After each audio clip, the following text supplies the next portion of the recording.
Pemirsa, banyak sekali informasi menarik yang akan kita sajikan. Ada dari Gaza juga tadi, di mana sebelum kita ke Gaza, kita update dulu kenaikan harga beras yang membuat daya beli konsumen menurun. Ini mengakibatkan omset pedagang beras turun hingga 30%. Kepala Badan Pangan Nasional Arief Prasetyo Adi menekankan impor beras untuk menjaga cadangan pasokan pun mengalami beberapa kendala.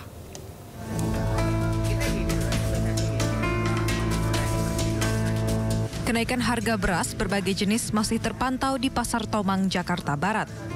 Beras medium yang sering diminati masyarakat kini di kisaran Rp14.000 per kilogram yang semula dijual dengan harga Rp9.000 per kilogramnya.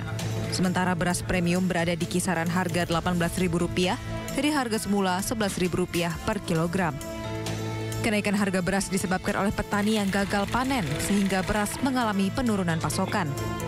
Akibat kenaikan harga beras yang sudah berlangsung hampir 1 bulan terakhir, para konsumen mengurangi pembelian yang mengakibatkan penurunan omset penjualan. Banyak kenaikan ini pemasukannya seperti apa? Kurang dong, kan banyak apa tuh? Kayak operasi pasar kan. Menurunnya berapa persen, Pak? Kira-kira, Pak?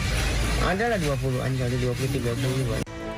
Sementara itu, Kepala Badan Pangan Nasional Arief Prasetyo Adi menjelaskan kendala beras impor masuk ke Indonesia untuk mencukupi stok beras adalah akibat proses bongkar kapal yang membutuhkan waktu. Beras impor tahun 2023 yang dapat terrealisasi hanya 2,3 juta ton. 2 juta ton dari penugasan impor tahun 2023 dan 300.000 ton merupakan carry over atau pengalihan dari kuota tahun 2022. Sedangkan untuk kuota tambahan 1,5 juta ton di tahun 2023 belum dapat terrealisasi di tahun tersebut, melainkan carry over ke tahun ini. Jadi kita masih mempersiapkan yang 1,5. Jangan ngomong 1,6, 1,5 itu ngos-ngosan nyarinya. Gitu. Jangan punya pikiran, wah ini harus impor, enggak. Kita itu sekarang benar-benar mengatur. Kita juga harus lihat waktu bongkar. Kan udah saya jelasin, cara bongkar itu nggak sesimpel yang dipikirkan. Kapan-kapan saya ajak bongkar ya ke pelabuhan. Arief juga menekankan pemerintah melalui Perum Bulog setidaknya harus bisa mempertahankan stok cadangan pangan pemerintah atau CPP beras minimal 1,2 juta ton. Tim Liputan iNews melaporkan. Ya, penjualan beras Bulog murah di kantor wilayah Bulog NTB diwarnai protes warga yang tidak mendapat jatah. Sementara ratusan warga Kulon Progo, Yogyakarta berebut untuk mendapatkan beras, telur, bawang hingga minyak goreng murah di Pasar Wates.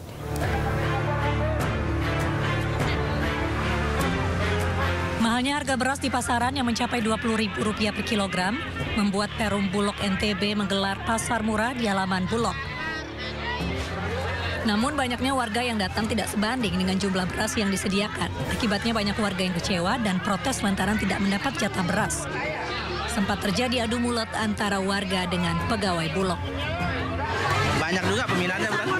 Ya, karena kan perbandingan harga di pasar kan jauh sekali. Berapa? Di pasar kan 16.000. Ya, kalau di sini kan murah, dapat 11.000 lebih lah. Beda. Sementara itu ratusan warga Kabupaten Kulon Progo, Yogyakarta Kamis siang rela berdesak-desakan di depan Pasar Wates untuk mendapatkan berbagai sembako yang dijual murah. Salah satunya yaitu beras. Bahkan beras program stabilisasi pasokan dan harga pangan yang disediakan langsung ludes dalam waktu 1 jam. Warga yang tidak kebagian beras SPHP terpaksa membeli beras pulen atau premium dari Gapoktan yang dijual seharga Rp70.000 per kilogram atau Rp14.000 per kilogramnya. Diharapkan dengan operasi pasar ini dapat meringankan beban masyarakat di tengah harga kebutuhan pokok yang masih melambung jelang Ramadan. Tim Liputan iNews melaporkan. Saat harga beras mahal, pria di Ponorogo, Jawa Timur memberi mahar 2 karung beras kepada calon istrinya. Ya, sang pria mengaku mahar unik ini sebagai pengingat pernikahan mereka yang jatuh bersamaan di saat harga beras sangat mahal.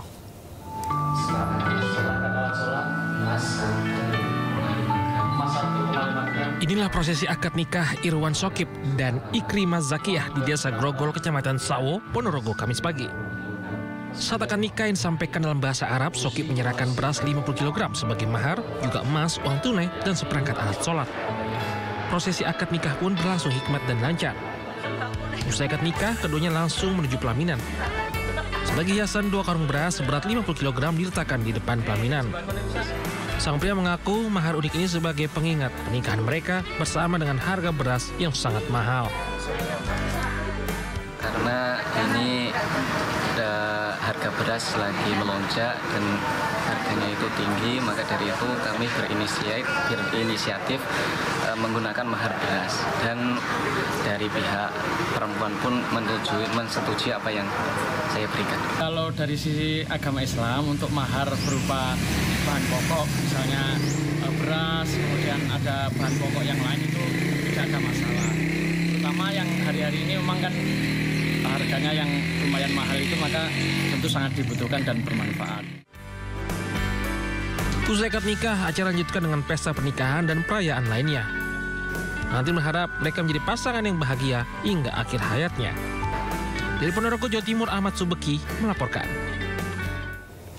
Saya terima nikahnya saudari Fulan dengan mas kawin 2 karung beras, 2 kilo bawang, 6 kilo telur. Supaya bisa bertahan hidup gitu kan. Kelihatan tadi mempelai wanitanya terlihat sudah siap memasak nasi. Antara memasak nasi atau kayak terserah lah mas. Tapi ada yang menarik lagi ya di tengah mahalnya harga beras saat ini, di mana seorang superhero ini ikut antri demi beras gratis di Klaten, Jawa Tengah. Sementara itu pemirsa, di Surabaya, Jawa Timur, warga mayoritas lansia dan juga ibu rumah tangga antri beras gratis di kantor kelurahan.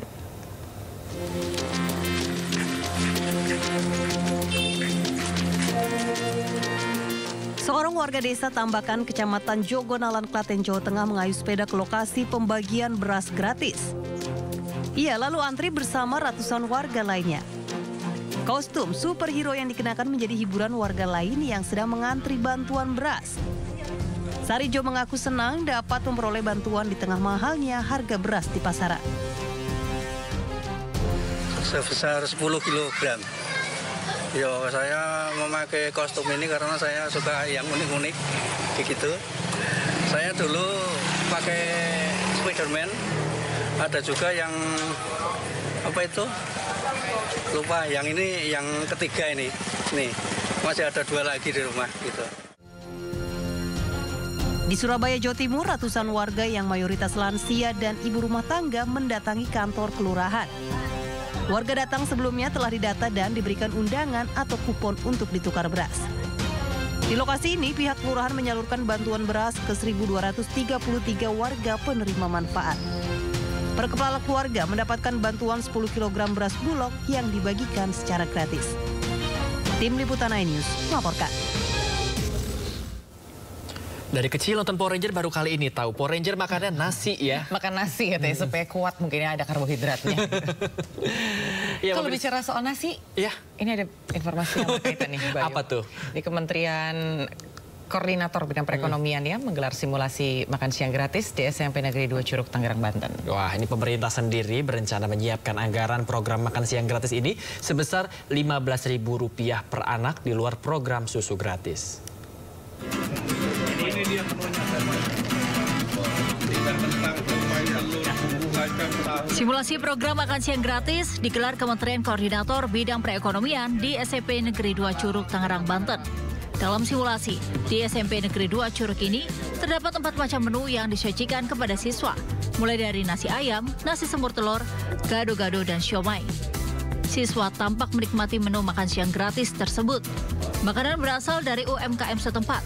Setiap porsinya mengandung 550 hingga 600 kalori yang lengkap akan karbohidrat, protein hewani, protein nabati, sayuran, dan buah.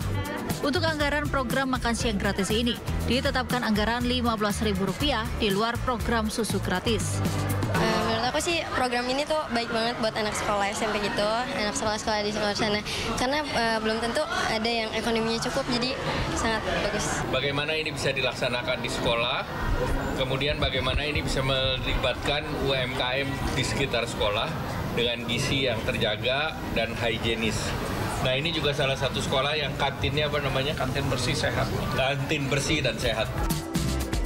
Sementara itu, menu makan siang gratis nantinya diserahkan kepada masing-masing pemerintah daerah di bawah pengawasan Dinas Kesehatan dan ahli gizi. Setiap harinya, siswa akan dibagikan menu makan yang berbeda dengan gizi yang seimbang. Dari Tangerang, Disti Arifa, Zulkarnain, iNews melaporkan.